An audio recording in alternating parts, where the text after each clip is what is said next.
Hello everyone, ಇದು ನಿಮ್ಮ ನೇತ್ರ. ಥ್ಯಾಂಕ್ ಯು ಸೋ ಮಚ್ ನನಗೆ ಸಪೋರ್ಟ್ ಮಾಡ್ತಿರೋ ಪ್ರತಿಯೊಬ್ಬರಿಗೂ ಇದೇ ಥರ ಸಪೋರ್ಟ್ ಮಾಡ್ತಾ ಇರಿ. ನನ್ನ ಚಾನಲ್ಗೆ ಇನ್ನೂ ಯಾರಾದರೂ ಸಬ್ಸ್ಕ್ರೈಬ್ ಮಾಡ್ಕೊಂಡಿಲ್ಲ ಅಂದರೆ ಪ್ಲೀಸ್ ಸಬ್ಸ್ಕ್ರೈಬ್ ಮಾಡಿಕೊಂಡು ನನಗೆ ಸಪೋರ್ಟ್ ಮಾಡಿ ಅಂತ ಹೇಳ್ತಾ, ನಾನು ಈ ವಿಡಿಯೋಲಿ ಡಿಸ್ಕಸ್ ಮಾಡೋಕೊಟ್ಟಿರೋ ವಿಚಾರ ಬಂದುಬಿಟ್ಟು ನಿಮ್ಮೆಲ್ಲರಿಗೂ ಗೊತ್ತಿರುತ್ತೆ. ನಾನು ಇವಾಗ ರೀಸೆಂಟಾಗಿ ವೀಡಿಯೋಸ್ ಮಾಡ್ತಾಯಿದ್ದೀನಿ. OTTಗೆ ಈ ಕಂಟೆಸ್ಟೆಂಟ್ಸ್ ಬಂದರೆ ಚೆನ್ನಾಗಿರುತ್ತೆ ಅಂತ, ಇಲ್ಲಾಂದರೆ BB ಟೀಮ್ ಅವ್ರಿಗೆ ಯಾರು ಅಪ್ರೋಚ್ ಮಾಡ್ಬೋದು, ಅವ್ರು ಬರೋ ಚಾನ್ಸಸ್ ಇದೆಯಾ ಇಲ್ವಾ ಅಂತ ಕೂಡ ಡಿಸ್ಕಸ್ ಮಾಡ್ತೀನಿ.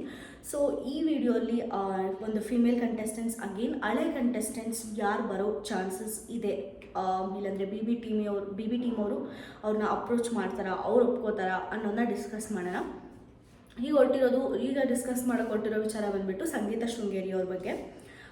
Actually most of the members outside talk ಏನಂದರೆ OTT ಬರುತ್ತೆ ಅಂತ ಡಿಸ್ಕಸ್ ಮಾಡಿದಾಗಲಿಂದ ಸಂಗೀತ ಶೃಂಗೇರಿ ಅವ್ರನ್ನ OTT ಕರ್ಸೋಕ್ಕೋಸ್ಕರನೇ ಅವರು BB ಟೀಮ್ ಅವರು 3rd ಪೊಸಿಷನ್ ಕೊಟ್ಟಿದ್ದಾರೆ ಸಂಗೀತ ಶೃಂಗೇರಿ ಅವರಿಗೆ.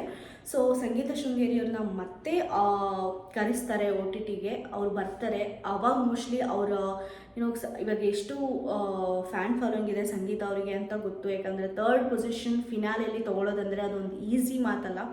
ಸೊ ಅವ್ರೇನಾದರೂ OTTಗೆ ಬಂದರೆ ಅವ್ರ ಫ್ಯಾನ್ ಫಾಲೋಯಿಂಗ್ ಇನ್ನೂ ಜಾಸ್ತಿ ಆಗೋ ಚಾನ್ಸಸ್ ಇರುತ್ತೆ. ಅಷ್ಟೇ ಅಲ್ಲದೆ ಒಂದು ಫೀಮೇಲ್ ಕಂಟೆಂಡರ್ OTT ಸೀಸನ್ಗೆ ವಿನ್ ಆಗೋದು ಕೂಡ ತುಂಬ ಚೆನ್ನಾಗಿರುತ್ತೆ ಅಂತ BB ಟೀಮ್ ಅವರು ಪ್ಲ್ಯಾನ್ ಮಾಡಿ ಸಂಗೀತ ಅವರಿಗೆ 3rd ಪೊಸಿಷನ್ ಕೊಟ್ಟಿದ್ದಾರೆ ಅಂತ ಟಾಕ್ ಇದೆ. ಅದು ನಿಜನೋ ಸುಳ್ಳೋ ಯಾರಿಗೂ ಗೊತ್ತಿಲ್ಲ. ಸೊ ಆ ಥರ ಏನಾದರೂ ಹಾಗೆ ಸಂಗೀತ ಅವ್ರನ್ನ ಅಪ್ರೋಚ್ ಮಾಡಿದ್ರು ಅಂತಲೇ ಇಟ್ಕೊಳ್ಳಿ BB ಟೀಮ್ ಅವರು. ಸೊ ಸಂಗೀತ ಅವರು ಬರೋಕ್ಕೆ ರೆಡಿ ಇರ್ತಾರಾ, ಅದು ಒಂದು ಕ್ವೆಶ್ಚನ್ ಮಾರ್ಕು. ನನ್ನ ವೇಯಲ್ಲಿ ಹೇಳೋದಾದರೆ ಮೋಸ್ಟ್ಲಿ ಸಂಗೀತ ಅವರು ಬರಲ್ಲ. ಯಾಕಂದರೆ ಇವಾಗಲೇ ಅವ್ರಿಗೆ ತುಂಬ ಪಾಪ್ಯುಲಾರಿಟಿ ಬಂದಿದೆ, and in a way positive ಆಗಿ ಪಾಪ್ಯುಲಾರಿಟಿ ಬಂದಿದೆ. ಸೊ ಮತ್ತೆ BB ಟೀಮ್ ಒಳಗಡೆ ಹೋದರೆ ಏನಾಗುತ್ತೋ ಗೊತ್ತಿಲ್ಲ. ಇದರ ಪಾಸಿಟಿವ್ ಆಗಿ ಟರ್ನ್ ಆಗ್ಬೋದು, ಇಲ್ಲಾಂದರೆ ನೆಗೆಟಿವ್ ಆಗಿ ಟರ್ನ್ ಆಗ್ಬೋದು, ಹೇಳೋಕ್ಕಾಗಲ್ಲ. ಸೊ ಇರೋ ಪಾಸಿಟಿವಿಟಿನ ಎಂಜಾಯ್ ಮಾಡಿಕೊಂಡು, ಅಷ್ಟೇ ಅಲ್ಲದೆ ಇವಾಗ ಮೋಸ್ಟ್ಲಿ ತುಂಬ ಗುಡ್ ಪ್ರಾಜೆಕ್ಟ್ಸ್ ಕೂಡ ಅವ್ರಿಗೆ ಅಪ್ರೋಚ್ ಆಗಿರುತ್ತೆ, ಅದರಲ್ಲಿ ಡೌಟೇ ಇಲ್ಲ.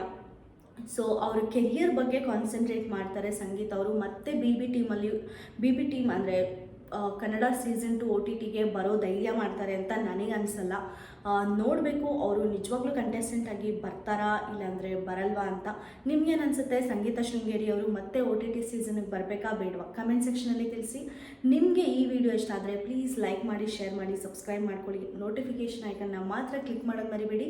ನಾನು ವಿಡಿಯೋ ಮಾಡಿದ ತಕ್ಷಣ ನಿಮಗೆ ಇಮಿಡಿಯೇಟ್ಲಿ ನೋಟಿಫಿಕೇಷನ್ ಬರುತ್ತೆ ಅಂತ ಹೇಳ್ತಾ ಈ ವಿಡಿಯೋನ ಮುಗಿಸ್ತಾ ಇದ್ದೀನಿ. Thank you so much.